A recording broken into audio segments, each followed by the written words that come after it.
Dinumog ulit ang Divisoria ng mga nagla-last minute shopping. Pero bukod sa mga karaniwang tindang mga bilog na prutas at pampaingay, may ilang namataang iligal na nagbebenta ng paputok. Nakatutok si Maki Pulido. Ay, dapat, 50 na tumbok, 50! Ate, kuya, 50 na tumbok! Lapit na, dito na, lapit! May engganyo ka nga namang mamili sa Divisoria kung may mga prutas na bagsak presyo na. Dahil sabi nila, nag-uubos na sila ng paninda, may mga pwesto rito na nagbabagsak na raw ng kanilang mga presyo. Tulad dito, itong grapes daw na to, dati binibenta nila ng 180 pesos, pero ngayon ay nasa 100 pesos per kilo na lamang. Dahan-dahan at mabibigyan, ha? Dinumog ang pwestong ito at ilang sandali pa, ubos na ang paninda. Paano naman ang mansanas at kiyat-kiyat? 50 pesos dati, ngayon 30 na lang. Apat isandaan! Apat isandaan, pauwi na ako Pero hindi magpapakabog sa pabagsakan ng presyo ang pwestong ito. Magkano yung hawak mo? Isandaan po.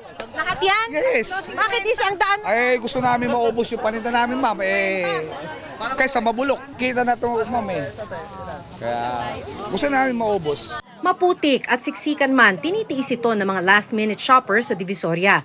Dapat lang daw, wais mamili. Talagang pinagko-compare namin yung price nila. Kung saan mas mura, doon kami. Mabenta ang mga pinaniniwala ang pampaswerte na bilog na prutas. Pero sabi nga, di lang yan ang magdadala ng swerte sa buhay. Kapag hindi ka magtrabaho or magsipag, talagang wala kang pera. Meron ding estante na maliban sa mga pailaw, illegal ding nagbebenta ng mga paputok tulad ng sawa at 5-star. Saan galing to mga paputok na to? Bulacan nung lahat. Nakadisplay na ito para makita ng mga mamimili. Parang hindi si may benta pagka hindi makita ng ibang tao. Bukas, siyempre, January 1 na, wala nang, hindi na magiging pera mo. Habang abala ang marami sa pamimili, umaalingaw-ngaw ang ingay ng mga paputok sa Divisoria. Hinihingi pa namin ng pahayag ng Manila Police District kaugnay nito.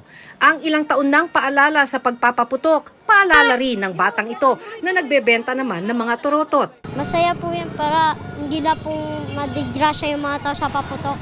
Paubos na ang binibentang torotot ni Sahid. Sabi ng kanyang customer, Pagpaputok mo kasi delikado, mamaya makaputol ng kamay.